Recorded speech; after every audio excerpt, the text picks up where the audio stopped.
I wanted to welcome you to the Anatomy and Physiology course online. I'm going to give you a quick little video here to show you how to navigate this course here on Cruiser and also over on McGraw-Hill Connect.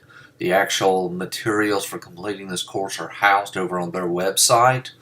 But to check your grades and any other thing that has to deal with the actual material of the course here on the ASU Mid-South, you can come over here and check up here in the full menu on Cruiser.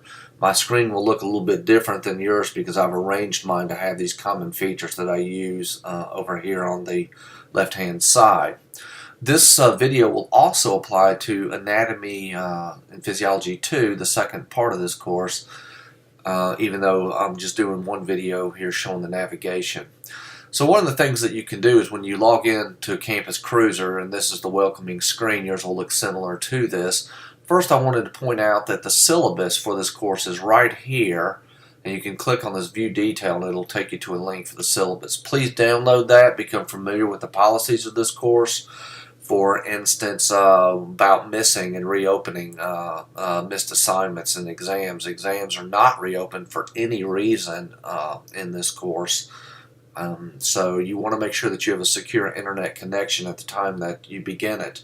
There are timed exams, and once you start it, you will not be able to log off and log back on. And it would be an unfortunate situation that if you have a faulty internet connection, because even under those circumstances, the exam is not reopened. So over here you do have this, and you can start some background navigation of this through this course content progress here.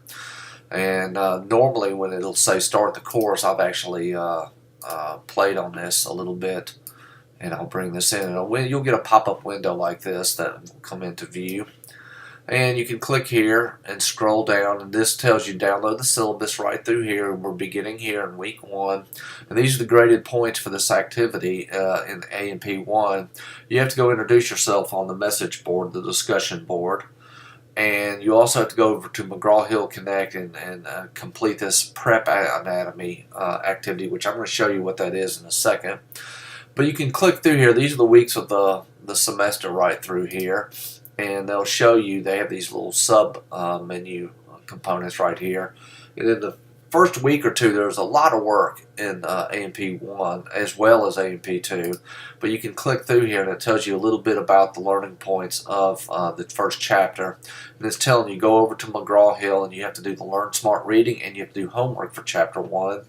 And if you click on this, this will show you also Chapter 2 under that also. I'm going to close out of this for right now and go back up to the main screen here.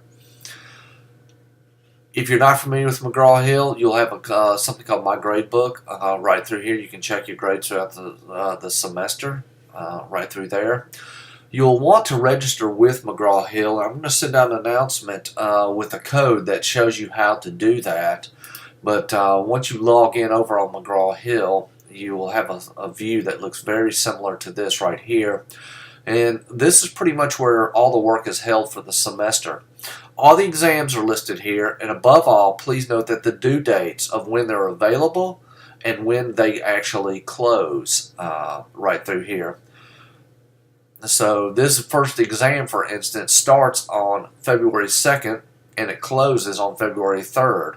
At midnight, and those are the only 2 days that you can log in and be able to do exam 1. Certain exams, even though they're not listed here, might have multiple parts. Right now, this is exam 3 covering 5, 7, and 8. You might see exam 3 part A and part B. You'll also have a couple practicals in A&P 1, a skeletal and a muscle practical, and they're listed here as well as the dates. Above all, please know that for each week, you can click on these and see, what is available to be done. Week 2 is the prep anatomy. It's kind of like a lab right through here. The due date, above all, this is the first thing that you really have to do, is January 23rd by midnight, right through here. Now, the first couple chapters, they show that they're due at the beginning of the 3rd week, and this is on a Monday night. Things close on Monday night at midnight basically, you can see that the first two chapters you've got homeworks and something called Learn Smart Reading, which I'm going to show you how to navigate that.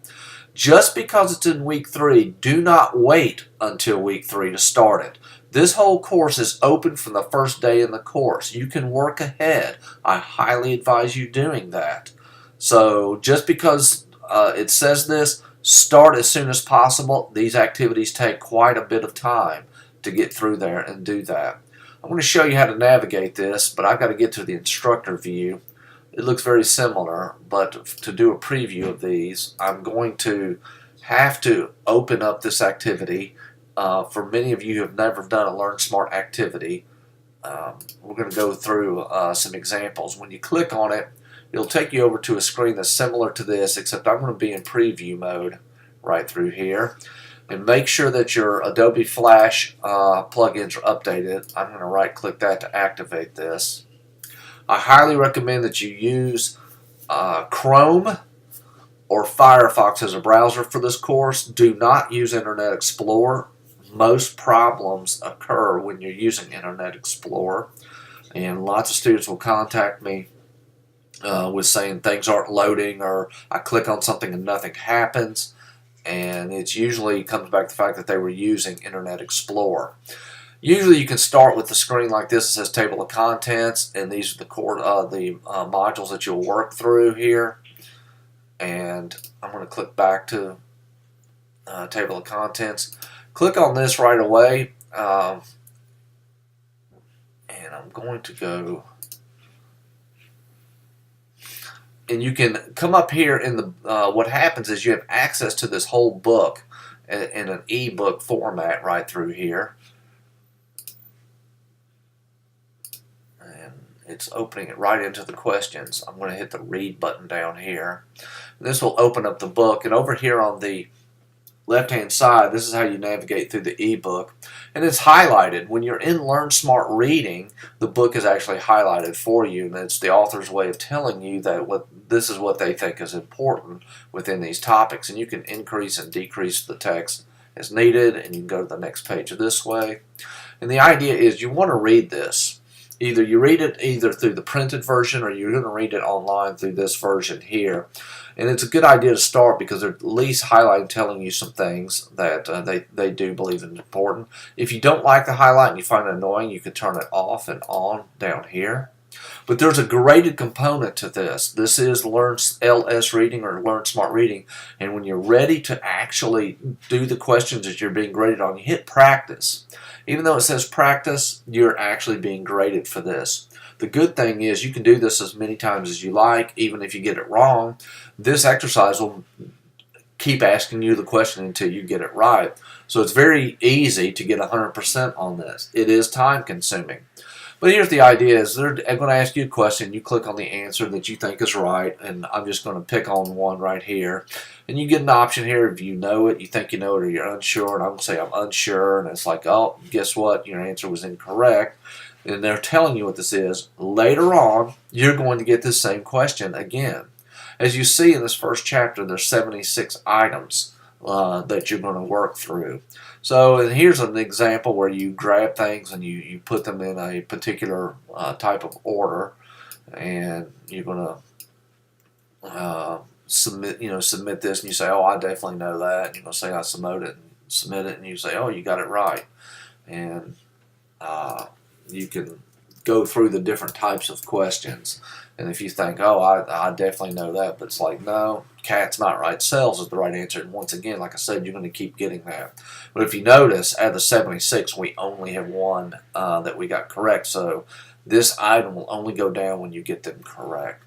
So that's basically how you navigate that aspect of the Learn Smart Reading right through there.